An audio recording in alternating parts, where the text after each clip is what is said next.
people just came running to us, so they didn't tend to come by normal means. They either ran carrying patients, or they were brought in on doors in the back of vans and so on. We've got a large number within an hour or so. Probably a couple of hundred people came in with various degrees of injuries. And we thought there might be another wave after that of those who were trapped and came later.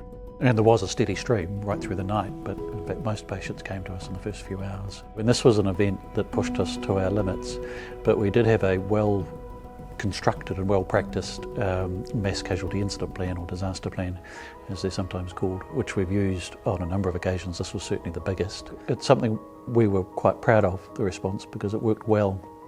And in particular, the team worked well together. Not just the ED team, but the whole system.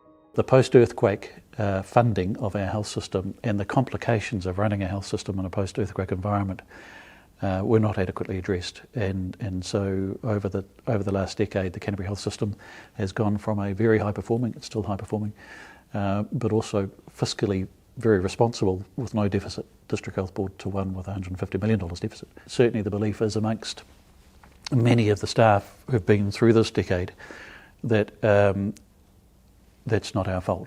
That's not an overspend, it's an under-resourcing, and an under-resourcing because of one, a funding system that wasn't applied properly, but it probably wasn't even the right funding system anyway for a post-earthquake environment. So it certainly has been an interesting 10 years.